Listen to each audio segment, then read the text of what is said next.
राधे राधे, जय श्री कृष्णा। कहानी संग्रह में हमारे सभी श्रोताओं का हार्दिक अभिनंदन है। बंधुओं, आज की वीडियो में आप लोगों के लिए हम षटस्थला एकादशी व्रत की कथा व उसका महात्म्य लेकर आए हैं।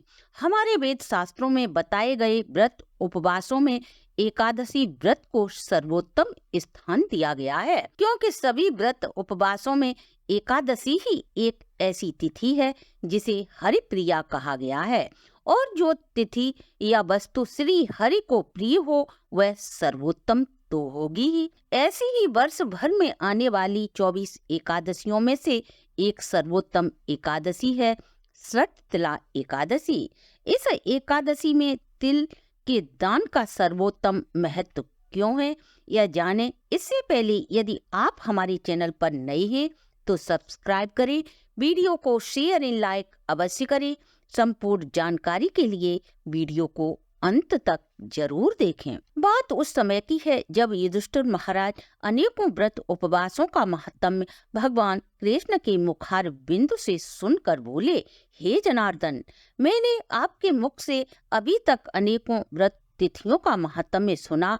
अब मैं आपके श्री मुख से माघ मास के कृष्ण पक्ष में आने वाली एकादशी का क्या नाम है तथा इसका क्या महत्व है जानना चाहता हूँ। कृपा करके आप मेरी जिज्ञासा को शांत करें। राजा युधिष्ठिर की ऐसी बात को सुनकर भगवान श्री कृष्ण मंद मंद मुस्कुराकर उनकी ओर दृष्टि डालते हैं और जन कल्याण के उद्देश्य से राजा युधिष्ठिर को जो कथा सुनाते हैं वह कथा इस प्रकार है। यह कथा पुलस्त मुनि ने गालव्य मुनि को सुनाई थी। गालव्य मुनि हाथ जोड़कर पुलस्त मुनि से बोले, हे मुनिवर, पृथ्वी का प्रत्येक मनुष्य पापमय संगति में लीन है। पृथ्वी वासियों की नारकीय यातनाओं से मुक्ति दिलाने का उपाय क्या है? तब पुलस्त मुनि बोले, माघ मास में कृष्ण पक्ष में आने वाली एकादशी को षटस्थला एकादशी के नाम से जाना जाता है।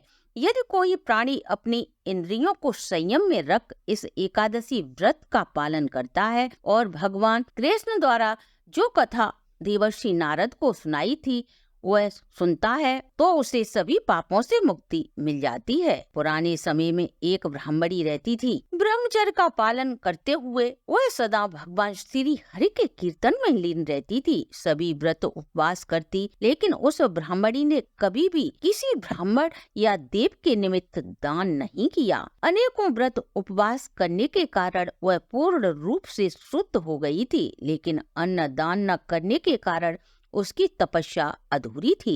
एक दिन ब्राह्मणी की परीक्षा लेने स्वयं भगवान कृष्ण उस ब्राह्मणी के घर पहुँचे और अन्न दान की भिक्षा की याचना की। तब वह ब्राह्मण वेशधारी भगवान से बोली, तुम कहाँ रहते हो, कहाँ से आए हो? लेकिन ब्राह्मण वेशधारी भगवान कुछ भी नहीं बोले, जिससे उस ब्राह्मणी को क्रोध आ जाता है और वह उस भिक्षुक की झोली में क्रोध में आकर मिट्टी डाल देती है। भगवान वेशधारी ब्राह्मण चुपचाप उस ब्राह्मणी के घर से चले जाते हैं।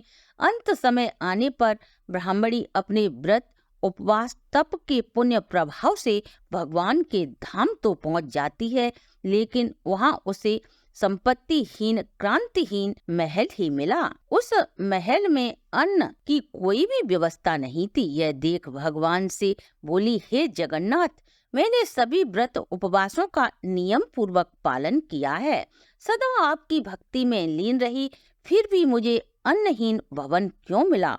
ब्राह्मणी की बात को सुनकर भगवान बोले, हे साध्वी, तुम अपने महल लौट जाओ। वहाँ तुमसे मिलने देव पत्नियां आएंगी और तब तक दरवाजा मत खोलना जब तक वे तुम्हें षटस्थला एकादशी का महात्म्य न सुना दें। भगवान की बात को सुनकर ब्राह्मणी वापस लौट जाती है।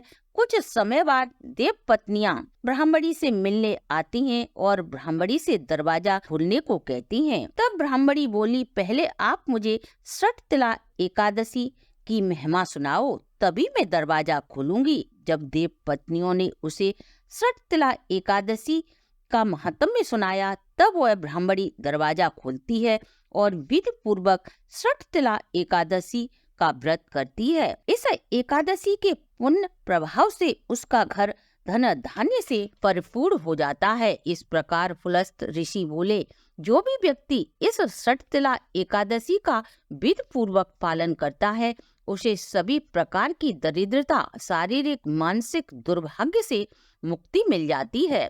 अतः इस एकादशी व्रत में दान पुण्य एवं तिल के सेवन से व्यक्ति पूर्व जन्म के सभी पापों से मुक्ति पा लेता है और जीवन के अंत में श्री हरि के सानिध्य को प्राप्त करता है। आइए जाने षटतिला एकादशी के नियम क्या हैं। ये विधि पुलस्त ऋषि ने गालव्य ऋषि को बताई थी, जिसका वर्णन भगवान श्री कृष्ण ने युधिष्ठिर के समक्ष किया था।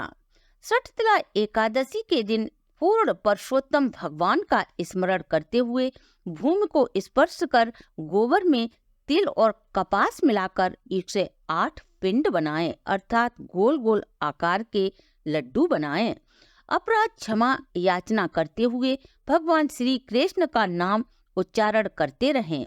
रात्रि को जागरण करते हुए होम, कपूर, चंदन व पवित्र भोग द्वारा पद्मधारी श्री हरि का पूजन विधि पूर्वक करें। इसके बाद पवित्र नामों का उच्चारण करते हुए होम अग्नि में सीताफल, नारियल, अमरूद के साथ सभी 108 पिंडों को भगवान श्री हरि को अर्पित करें।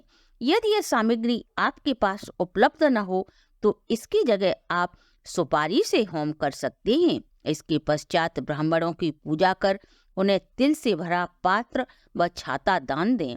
जो भी व्यक्ति इस दिन तिल का दान करता है वह 100 वर्षों तक स्वर्ग में वास करता है। इस दिन तिल का उपटन लगाना, तिल से हवन करना, तिल से स्नान करना, तिल मिश्रित जल का पान करना, तिल का दान करना, तिलों का भोजन में प्रयोग करना, ये 6 कार्य करने के कारण ही ये एकादशी षटतिला एकादशी के नाम से जानी जाती है। एकादशी को ब्रह्म मुहूर्त में उठना चाहिए। ब्रह्म मुहूर्त का मतलब सूर्योदय से 1.5 घंटे पहले। इस वर्ष 2024 में 6 फरवरी को षटतिला एकादशी व्रत का ब्रह्म मुहूर्त 5:30 से शुरू होकर 6:21 तक रहेगा। अभिजीत मुहूर्त दोपहर 12:30 से 1:15 तक रहेगा। तो बंधुओं, ये थी षटतिला एकादशी के महात्म्य की संपूर्ण जानकारी। आपके परिवार पर श्री हरि सहित भगवती लक्ष्मी की कृपा दृष्टि बनी रहे, इसी शुभकामना के साथ अगर आपको हमारी प्रस्तुति अच्छी लगी हो तो आप हमारे चैनल को लाइक, सब्सक्राइब और शेयर अवश्य करें। हरे कृष्णा।